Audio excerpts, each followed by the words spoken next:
하나님 감사합니다. 지난 한 주간도 우리와 함께 동행해 주시고 우리의 모든 사정을 아시고 우리를 인도하여 주셔서 오늘 여기에 이르기까지 하나님의 은혜로 살게 하셨음을 인정하고 고백하오니 이 믿음이 오늘 예배 가운데 또 앞으로 살아가는 날들 가운데 늘 잘 감사로 고백되게 도와주시옵소서.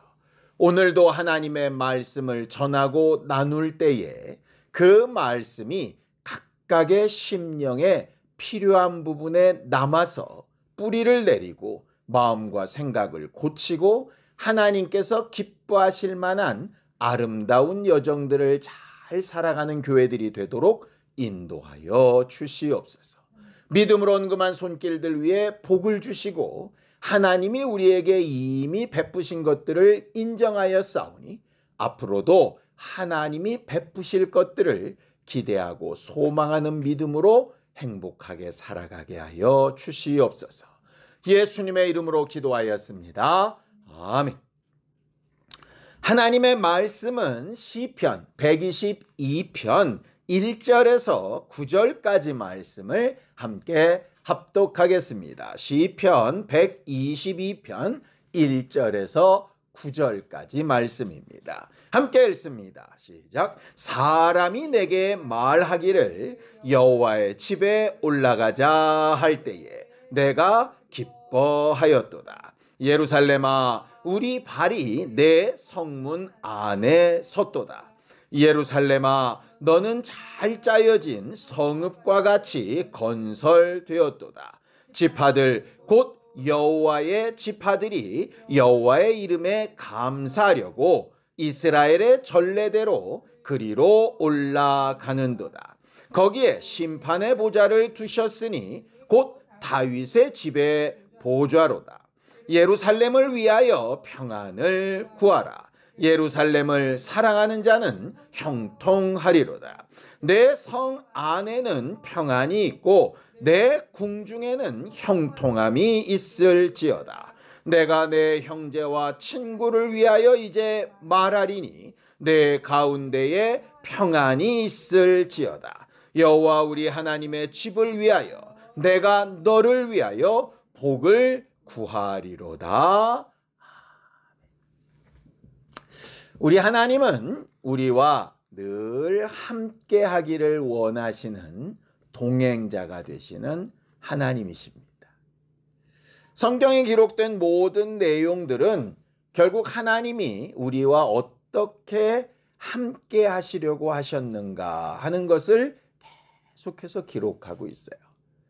에덴 동산을 만드신 것도 함께 하기 위함이고 선악과를 따먹고 범죄한 그들을 한 번에 멸망시키지 아니하신 것도 하나님과 함께하기 위함이고 아브라함을 선택하신 것도 예루살렘을 지정하신 것도 그 예루살렘을 다 무너뜨려서 바벨론으로 보냈다가 포로에서 돌아오게 하신 모든 과정도 결국은 목적은 딱 하나입니다. 하나님이 함께하시기 위해서 하는 것이죠.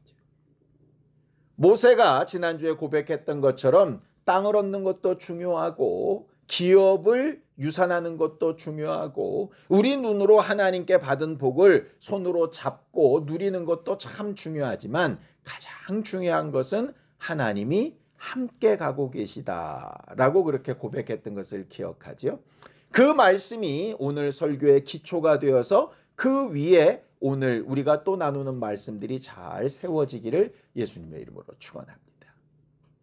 하나님이 우리와 함께 하시는 여러 가지 도구 가운데 하나가 절기라고 하는 겁니다.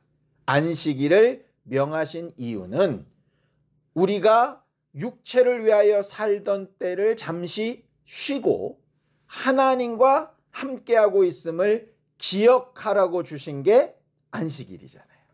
그 이외의 절기도 마찬가지입니다. 우리나라에도 큰 명절이 두 개가 있죠. 하나는 설이고 지금 우리가 보내고 있는 추석입니다. 대부분의 많은 사람들이 이런 명절을 당하게 되면 혼자 이렇게 지내는 것보다는 누군가와 이렇게 함께 하려는 계획들을 많이 세웁니다. 그게 뭐 작은 가족이든 큰 대가족이든 그게 국내든 국외든 어쨌든 간에 그렇게 많이들 하지요. 그렇게 모여서 같이 맛있는 것도 먹고 얘기도 하고 만남도 가지고 세상 사람들은 무슨 차례를 지내고 성묘를 하기도 하고 그렇지 않은 예수 믿는 사람들은 뭐 예배를 드리기도 하고 뭐 이렇게 합니다. 그런데 곰곰이 생각해 보면 그런 만남과 모임이 사실 행복하고 좋고 기쁘려고 하는 일이잖아요. 그죠? 고행을 하거나 힘들려고 하는 일이 아니지 않습니까? 그런데 간혹 그게 아주 고역처럼 느껴지거나 아주 많은 부담이 되거나 어려움을 느끼는 사람들도 꽤 많이 있다고 하더라고요. 왜 그럴까? 왜? 아니 그냥 가족끼리 만나고 맛있는 거 먹고 즐거운 시간을 보내고 하면 좋을 것 같은데 왜 그럴까? 아마도 불편해서 그런 것 같아요. 제가 볼 때. 그러니까 저도 잘 몰랐는데 이제 저희 집사람 얘기를 들어보면 장인어른 살아계시고 그럴 때 처가에 이렇게 모이면 제가 늘 그렇게 아팠대요. 저는 별 기억이 없거든요. 그러니까는 머리도 아프고 소화도 안 되고 괜히 꺽꺽거리고 그랬다는 거예요. 근데 제가 첫 사위이기도 하고 뭐 장인어른이 막 뭐라고 하시는 분도 아니고 사실은 제가 부담될 것도 없고 아무것도 없거든요, 사실. 그런데 공연히 나도 모르게 불편했던 것 같아요. 그러니까 나중에 이제 그런 얘기를 하다가 보니까 제가 내린 답은 뭐였냐면 그거였어요. 아, 내가 그냥 처가에 가면 사위 아니면 동서 이렇게 그냥 편한 개인으로 이렇게 대해야 되는데 거기서도 제 마음 한구석에 저는 늘 뭐였냐면 목사였던 거예요. 그러니까 이게 불편한 거예요. 불편한 거. 근데 그러고 생각하니까 꼭 처가만의 문제가 아니었더라고요. 예전에도 보면 이제 대신방을 가거나 이렇게 신방을 많이 다니면 집사님들이 아주 맛있는 음식도 사주고 막 이렇게 하지 않습니까? 그런데 집에 오면 항상 편안하게 집사람이랑 먹는 밥이 되게 좋은 거예요. 그러니까 비싸고 좋은 건 분명히 밖에서 먹었는데 그게 별로 안 편한 거예요. 먹고 오면. 왜 그럴까 생각을 해보면 이게 그냥 내가 가족들이나 친구들이나 내가 마음 편하게 개인적인 관계로 만나는 사람이면 부담 없이 막 먹고 마시고 아무 말이나 하면 좋은데 이게 목사로서 이렇게 만나면 말도 조심스럽고 먹는 것도 조심스럽고 행동도 조심스럽고 상대는 그렇게 안 느낄지 몰라도 저는 혼자 그랬던 것 같아요. 그러다 보니까 매우 부담스럽죠. 그러니 처가에 가는 사위도 이렇게 부담스러우면 시댁에 가는 며느리는 얼마나 부담스러울까. 그러니까 아무리 몇십 년을 살고 이게 아무리 가족들이 오래됐어도 이게 불편한 것 같은 거죠. 근데 그런 불편함을 왜 하나 보면 우리 안에 은연중에 해야 되니까 하는 게 있는 거예요. 그러니까 물론 그렇죠. 세상 사람들이 다 지가 하고 싶은 대로만 살 수는 없잖아요. 하기 싫은 걸 하면서 살기는 살아야 되는데 이게 불편해도 해야 되니까 하고 해야 되니까 하다 보니까 또 더 불편해지고 그 불편한 걸 티를 안 내려고 하니까 더 티가 나고 막 뭐 이런 상황들이 막 이제 벌어지게 되는 거죠. 그래서 이게 좋자고 만난 건데 이런 어려움들이 생기는 거면 참 뭔가 좀 해결을 받아야 되지 않나? 이런 생각을 이제 설교를 준비하는데 이제 느끼게 됐어요. 제가 이제 가족 모임 얘기를 하려고 하는 게 아니고요. 이게 그냥 육체로 사는 동안에 가족끼리의 문제면 진짜 길어야 한 5, 60년이면 끝날 문제예요. 그렇지 않겠습니까? 아니 5, 60년이 지나서 무슨 가족끼리 모이고 뭐 5, 60년 지났는데 무슨 가족끼리 만나서 부담이 되고 뭐 그러겠어요. 나이 그 정도 먹고 한 7, 80 돼서 그냥 뭐 기분 나쁘면 안 만나면 되지 뭐. 그런데 하나님과는 아니잖아요. 그러니까 우리가 하늘 가는 여정이 하나님 앞에 나오는 것이 혹시 그러면 어떤가? 막 하고 싶고 가고 싶고 만나고 싶고 대화하고 싶고 함께하고 싶고 이렇게 가야 즐거운 명절이고 즐거운 절기고 즐거운 예배고 그럴 텐데 해야 되니까 안 하면 안 되니까 눈치가 보여서 뭐 안 하면 또 욕할 것 같으니까 그래도 이 정도는 해야 되지 않아 라고 하는 자기 기준 때문에 막 이렇게 하다 보면 이게 되게 힘들 것 같은 거죠. 한두 번은 될 겁니다. 꾸며서. 근데 이게 계속 반복이 되면 어떻게 될까요? 그러다 보니까 이런 상황들이 벌어지게 되는 거죠. 일정 부분 굉장히 신앙생활을 잘하고 누구보다도 믿음이 좋은 것 같고 저 사람은 믿음 있어 이렇게 생각했던 사람이 얼추당토하는 상황에 펑 하고 나자빠지는 경우들을 간혹 보게 되는 거예요. 이해가 안 되죠. 왜? 엊그저께까지도 되게 집사님 이러면서 잘했으니까. 근데 왜 이렇지? 이렇게 봤더니 알게 모르게 쌓이고 쌓인 부분들이 이렇게 폭약처럼 축약이 된 거예요. 근데 어느 순간에 뻥 하고 나니까 더 이상은 못해 이렇게 되는 거죠. 이게 하나님과의 관계에서 그렇게 되면 참 어렵겠다. 그래서 이걸 중간중간 계속 풀어서 제대로 된 모임, 제대로 된 만남, 제대로 된 동행이 되도록 만드는 게 참 중요하겠다. 근데 그런 거를 어떻게 누가 만들 수 있을까? 곰곰이 생각을 해보니까 간단하더라고요.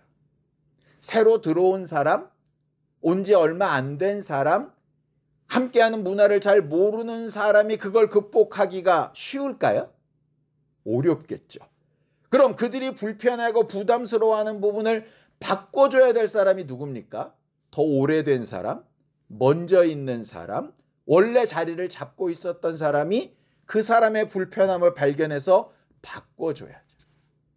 저는 얼마 전에 뉴스를 봤는데 되게 재밌는 뉴스가 있더라고요. 여러분들, 우리나라에 설이나 추석 때 차례를 안 지내는 가정이 몇 %쯤 되는지 아십니까? 65%가 넘는데 몇십 년 전만 해도 상상을 못했던 프로테이지입니다. 누가 가능했을까요? 갑자기 막 신앙인들이 막 늘어가지고 제사가 없어졌을까요? 아니에요. 신앙과 상관없이 먼저 있는 어른들이 젊은 사람들이 부담스러워하고 힘들어하니까 그 부분을 허들을 낮춰버린 거죠. 그런 걸 억지로 시켜서 부담스러워 현재 만나는 만남이 힘들고 어렵고 어그러진다면 이게 뭐가 중요한데? 이렇게 된 거예요. 사실은. 조상을 잘 섬기고 그들이 예를 다했던 것도 결국은 가족이 다 잘 되고 행복하고 하려고 했던 건데 그 일이 너무 부담스러워서 근본이 흔들려 버리면 이거 없애고 이렇게 더 좋은 방법을 하면 되지 이렇게 되는 거죠. 역기성이 는 것도 마찬가지. 부모님들이 있는 고향으로 가는 게 아니라 온 가족을 데리고 해외로 국내 여행으로 막 움직이고 펜션으로 가는 것도 마찬가지. 왜 이렇게 변했을까를 생각하면 젊은 사람들이 변화를 시킨 게 아니고 가만히 보면 어르신들이 변화해 준 거죠. 그렇게 돼야 사실은 불편함이 사라지는 거잖아요. 결국 신앙생활도 마찬가지라는 생각이 듭니다.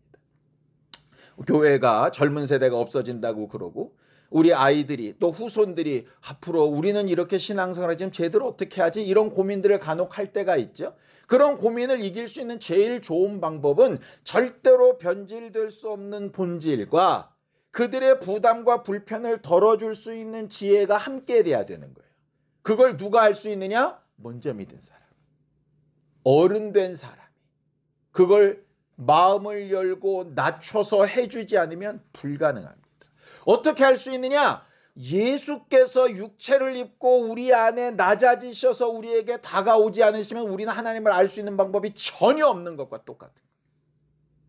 결과적으로 예수께서 내가 주와 선생으로서 너희의 발을 씻겨 본을 보임같이 라고 하는 건 실제로 발 닦아주라는 얘기라기보다 더 중요한 건 먼저 네가 옳다 생각하고 네가 살아왔던 방법은 이거라고 생각하고 이렇게는 최소한 해야지 했던 그런 것들을 좀 내려놓고 그들이 잘 적응하고 함께 할 수 있는 방법을 만들어내도록 내가 본을 보였으니 너희도 그렇게 하라 라고 말씀하신 것으로 해석해야 한다, 이 말이에요.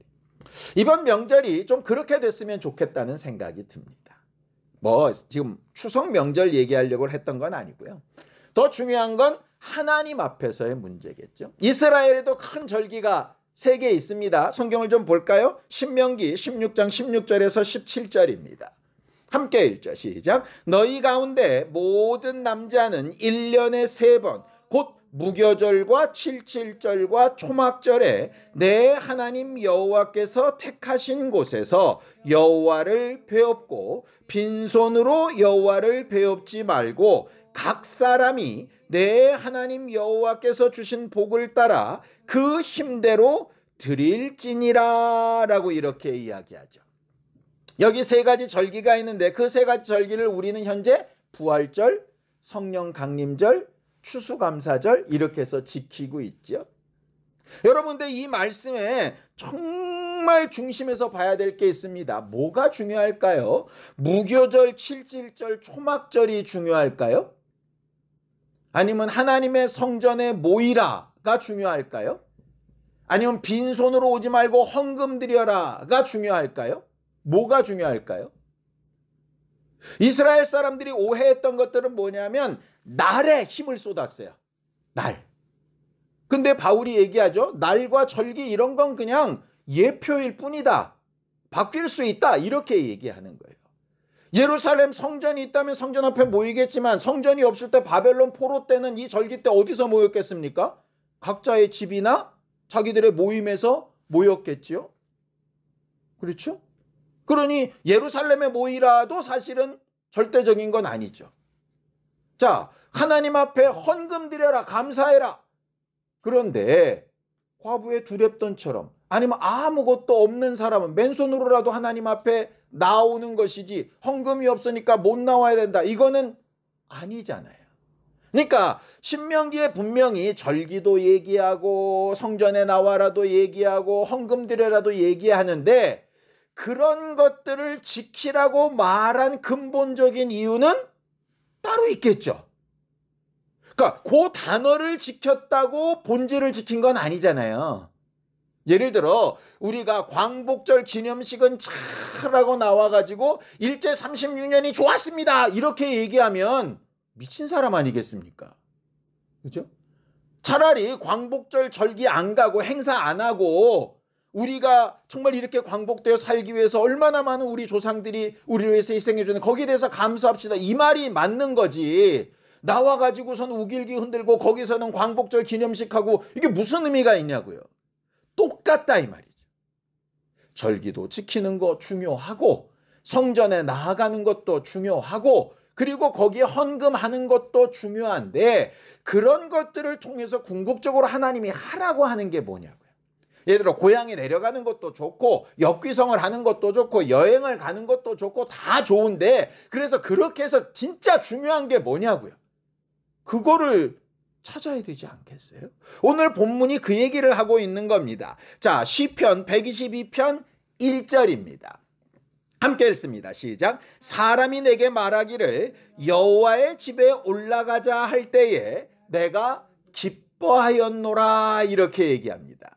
여기서 보면 똑같습니다.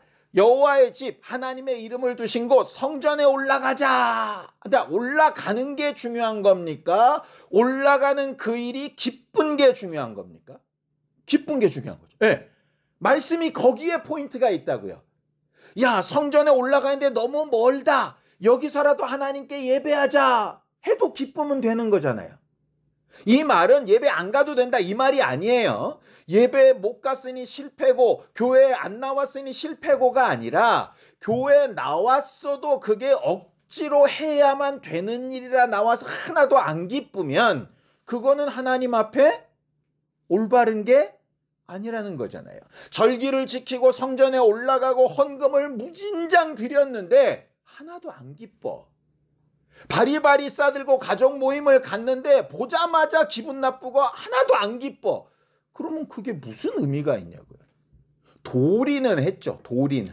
그러니까 물론 도리도 안 하는 인간보다야 낫겠죠. 그런데 그런 것들이 억지로 한 것이 쌓이고 쌓여서 수십 년에서 뻥 터지면 그게 무슨 의미가 있냐. 상대는 그 도리한 걸 보고 저 사람이 나를 좋아하나 보다 이렇게 착각하고 있다가 나중에 감정이 이만큼 멀어진 게 보이면 얼마나 황당하냐고. 성경에 마태복음 25장에 하나님 내가 이렇게도 했고 저렇게도 했고 하나님 나 예쁘고 착하지요 할 때 나 너 몰라? 이런 황당함과 똑같은 거 아니겠습니까? 결과적으로 오늘 본문에서 얘기하고 있는 건 뭐냐면 예루살렘에 올라가냐 마냐의 문제보다 중요한 건 예루살렘을 생각하고 성전을 생각하고 하나님을 만날 생각만 해도 너는 기쁘냐? 부담스럽냐? 이 얘기를 묻고 있는 거예요. 그럼 그렇게 기뻐하는 이유가 뭐냐? 자, 시편 122편 4절입니다. 함께 읽죠. 시작. 지파들 곧 여호와의 지파들이 여호와의 이름에 감사하려고 이스라엘의 전례대로 그리로 올라가는도다 그랬습니다. 이스라엘의 전례라는 얘기는 절기를 얘기하는 겁니다. 절기에 올라가는 게 중요한 게 아니라 절기에 왜 올라가냐? 그 앞에 꾸며지는 말이 있죠. 하나님의 이름으로 하신 일을 감사하려고. 그러니까 뭔가 하나님께 감사한 조건이 있어야 예배가 나가는 게 고맙다는 거예요.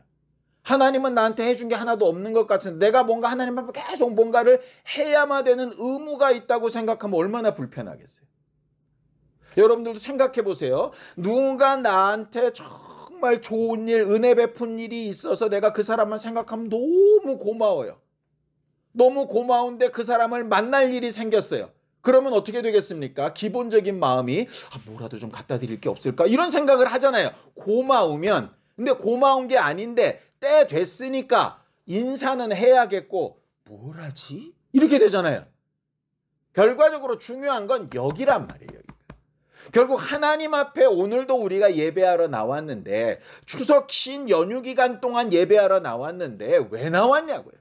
감사한 일이 있어서 나온 건지 늘 나왔던 거니까 나온 건지 나와서 해야 될 직분이 있으니까 나온 건지 갈 데가 없어서 나온 건지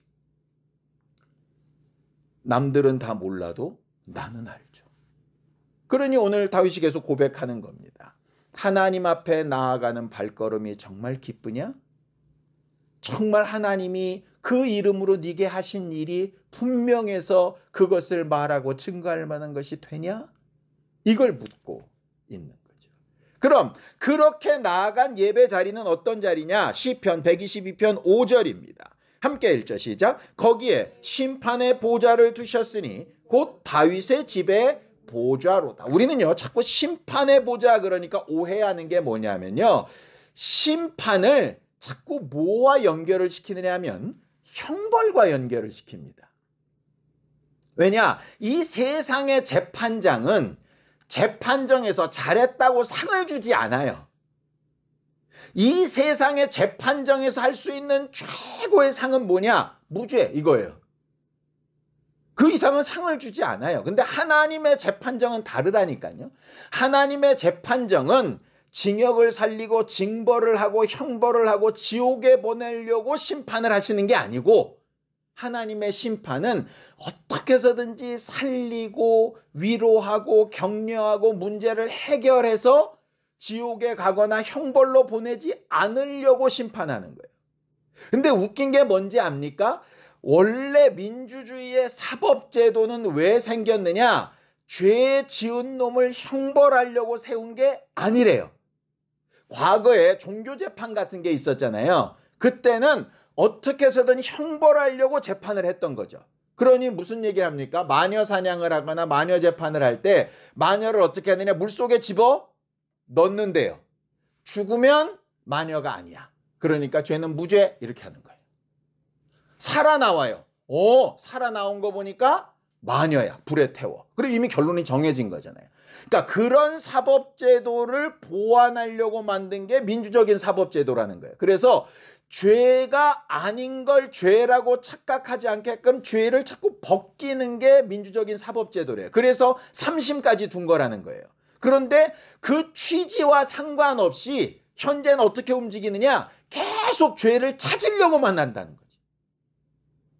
검사는 죄를 찾으려고 하는 사람이고 판사는 그 검사가 무리하고 잘못되게 죄를 적용했다는 걸 찾으려는 사람이 원래 판사래요.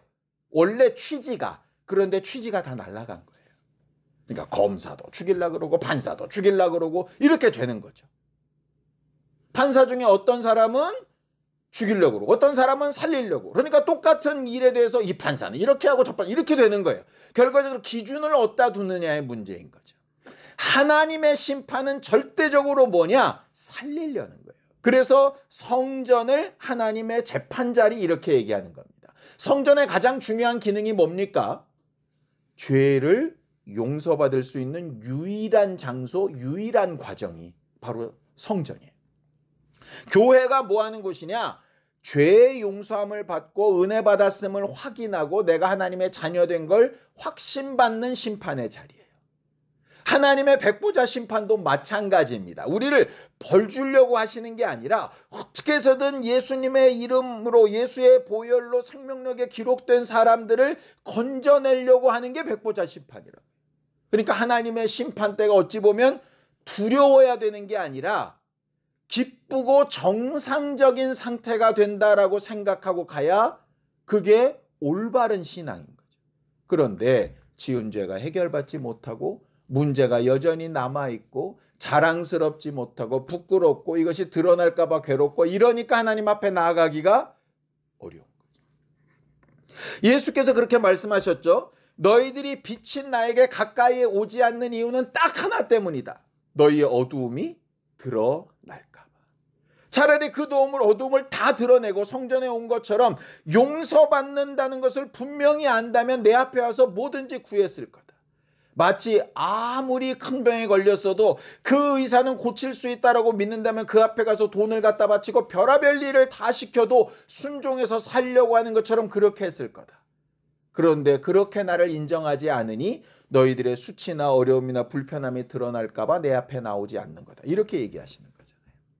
결국 우리 안에 스스로 물어보자고요. 내가 하나님 앞에 나오고 예배하러 나오고 기도하러 나오고 하는 것이 기쁜가 안 기쁜가? 도대체 안 기쁘다면 왜 안 기쁜가? 도대체 뭐가 드러나기 싫어서 안 기쁜 건가? 나도 모르는 사이에 나도 인식하지 못한 상태에서 목사로 다대로 살지도 못하면서 목사처럼 보이려고 하는 부담감 때문에 사람을 만나는 게 힘들었던 그런 무거운 짐진 것 같이 하나님 앞에 나온 게 그렇게 되어지면 여러분들한테 얼마나 불행한 일이냐. 그러니 적어도 하나님 앞에 나올 때만큼은 내려놓고 용서받고 응답받고 인정받으려고 해야 되는 것 아니겠습니까? 자, 로마서 4장 6절에서 8절입니다. 다윗이 말한 복이 바로 이런 거예요. 함께 읽죠. 시작. 일한 것이 없이 하나님께 의로 여기심을 받는 사람의 복에 대하여 다윗이 말한 바 불법이 사함을 받고 죄가 가려짐을 받는 사람들은 복이 있고 주께서 그 죄를 인정하지 아니하실 사람은 복이 있도다함과 같으니라 그랬어요. 그래서 오늘 본문에도 복을 구하죠. 시편 122편 9절입니다. 함께 읽습니다. 시작. 여호와 우리 하나님의 집을 위하여 내가 너를 위하여 복을 구하리라. 여기 뭐라고 되어 있죠? 하나님의 집을 위하여 너를 위하여. 하나님의 집이 누구란 얘기예요? 너라는 얘기예요. 성전이 나라는 얘기예요. 내가 용서받는 사실을 증거받아야 될 대상이라는 거예요. 그 복을 구한다라고 하는 거예요. 우리가 우리 자손들을 위해서 복을 빌죠. 그 복을 빌 때 학교 잘 가고 직장 잘 갖고 결혼 잘하고 넓은 집 살고 물론 그런 것도 복이겠죠. 근데 진짜 빌어야 될 복이 뭡니까? 하나님 앞에 나오는 게 부담스럽지 않도록. 하나님 앞에 나가는 게 기쁠 수 있도록. 죄의 용서받는 기쁨을 누릴 수 있도록. 어느 누구 앞에서도 말할 수 없는 그것을 하나님 앞에서는 말할 수 있는 아이들이 되도록. 그게 우리가 빌어야 될 최고의 복 아닙니까? 예수께서 사람들을 보며 답답하셨던 이유가 뭡니까? 복이 아닌 걸 복인 줄 알고 막 쫓아가는 것.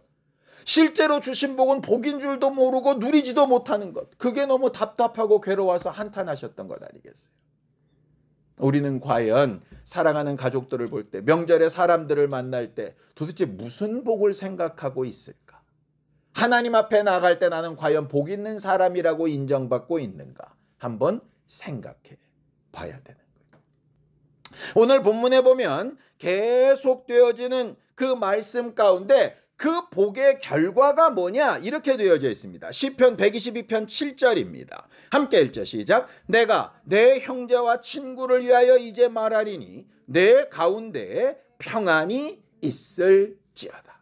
저는 이 말씀을 듣자마자 딱 어떤 한 장면이 떠오릅니다. 예수께서 부활하셔서 모여 있었던 제자들에게 나타나셔서 제일 처음 하셨던 말 뭐죠? 너희에게 평강이 있을지어다. 결과적으로 우리가 우리 자손에게, 내 자신에게 빌어야 될 첫 번째 복, 가장 중요한 복, 최고의 복은 하나님 내게 주의 평안을 주세요. 죄의 용서받은 평안, 하나님께 나아가는 것이 기뻐질 수 있는 평안, 마음의 부담이나 어려움이나 가리워진 것이나 스스로 뭔가 있는 척하고 막 그런 거 다 내려놓고 정말 평안한 마음으로 하나님 앞에, 사람들 앞에 나아갈 수 있는 그 평안을 좀 내게 주세요. 그게 우리가 구해야 될 최고의 복이라고 생각을 합니다.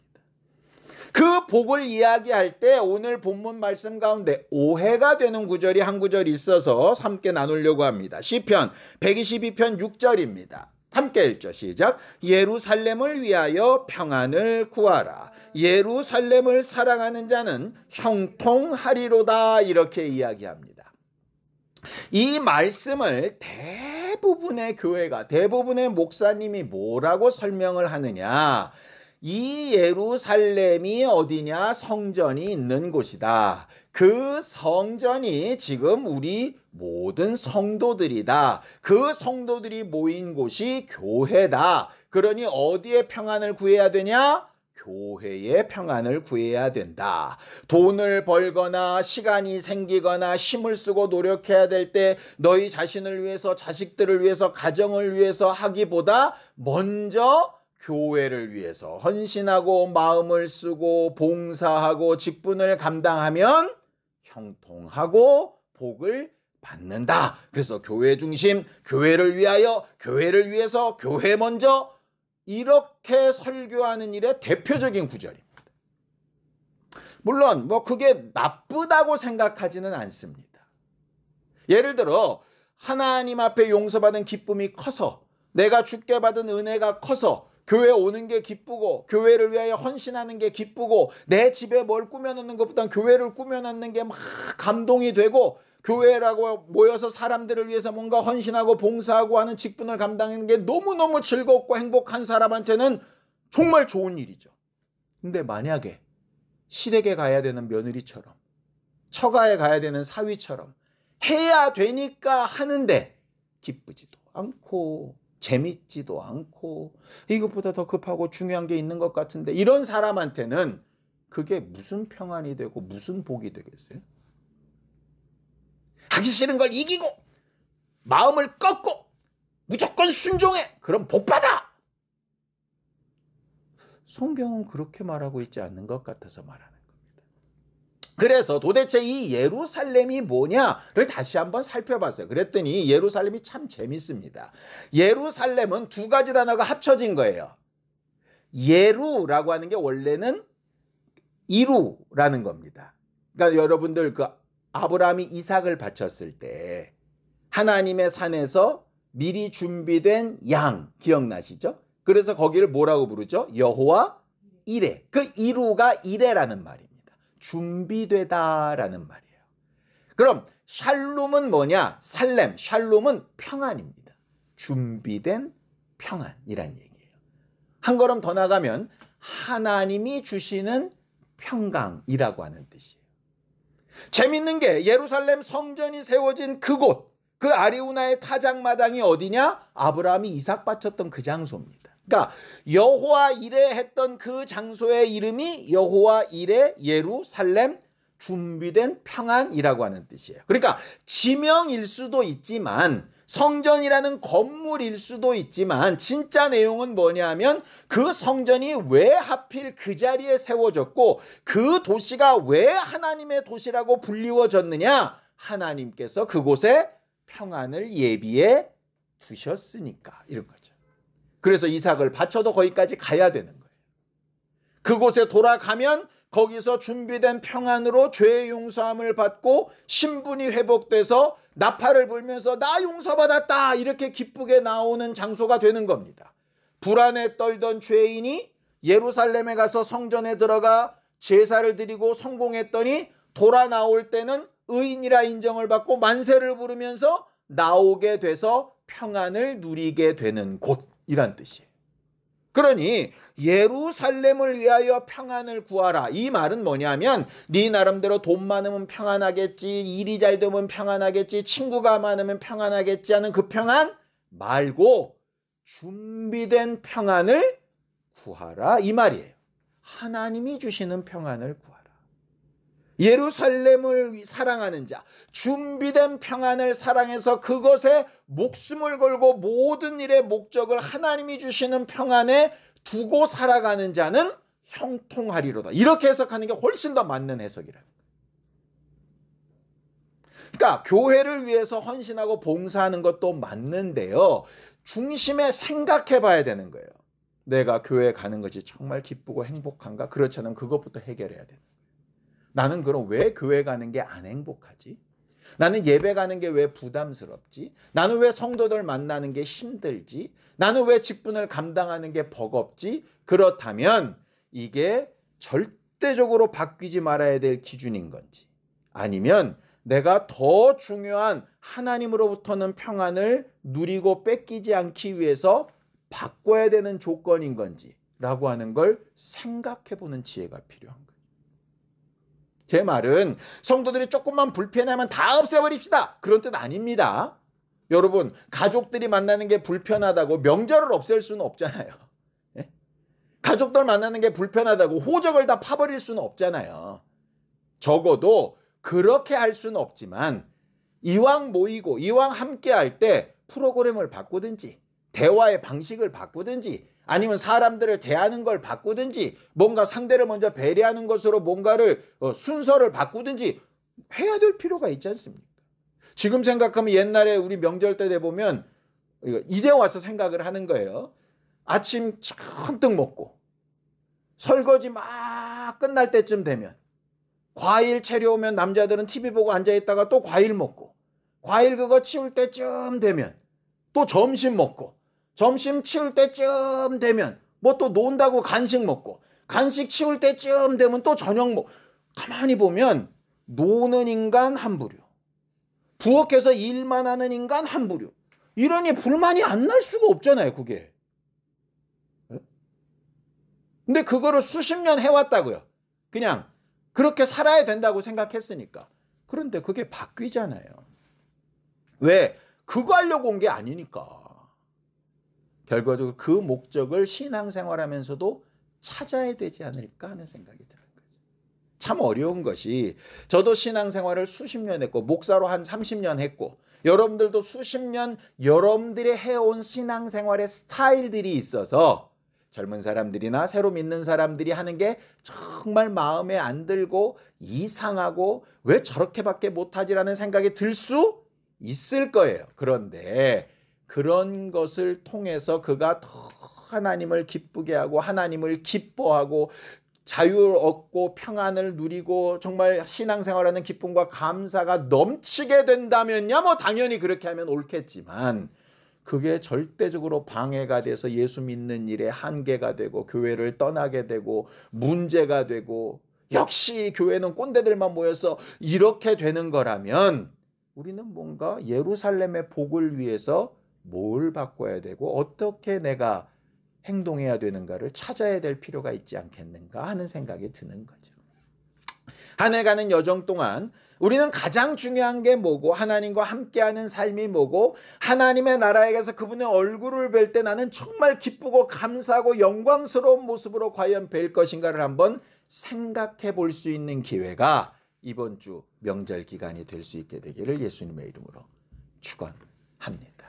하늘 가는 여정을 사는 우리의 기쁨이, 평안이 다른 사람들에게도 선한 영향력을 미칠 수 있기를 예수님의 이름으로 축원합니다. 함께 같이 기도하겠습니다. 하나님 아버지, 하나님께서 우리 모두를 도우시고 인도하셔서 하나님의 나라와 하나님의 의와 하나님의 판단과 하나님의 역사가 우리 안에 분명히 드러나게 하여 주시고, 하나님이 우리에게 주고자 하시는 생명과 복과 은혜가 충만하여서 하늘 가는 여정 동안 하나님과 함께하며 하나님이 함께하게 하신 사람들과 동행하여 나아갈 때에 서로에게 기쁨이 되고 위로가 되며 격려가 될 수 있도록 우리 모두를 도우시고 인도하여 주시옵소서.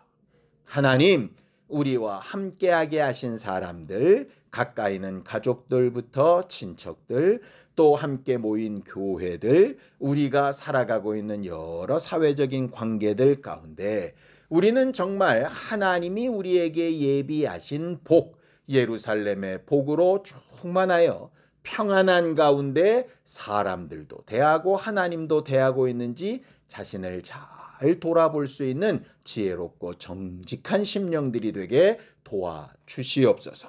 부담스럽고 어그러지고 잘못된 부분들이 있다면 하나님의 말씀 앞에 고치고 수정하고 또 한 걸음 더 나아가서 하나님을 가까이 하려는 의지와 마음과 생각도 가지게 하셔서 하나님께서 우리에게 맡기신 주변의 모든 사람들에게 평안을 전하고 예루살렘에 속한 자의 증거가 분명히 드러나는 우리 모두가 되게 도와주시옵소서. 예수님의 이름으로 기도하였습니다. 아멘. 이제는 우리 주 예수 그리스도의 은혜와 하나님 아버지의 극진하신 사랑과 성령님의 감동하시고 함께 하시는 분명한 증거가 예루살렘의 복을 구하며 하나님 앞에 더 가까이 나아가기를 기뻐하려고 하는 우리 모두 위에 이제로부터 영원까지 함께 있을지어다. 아멘.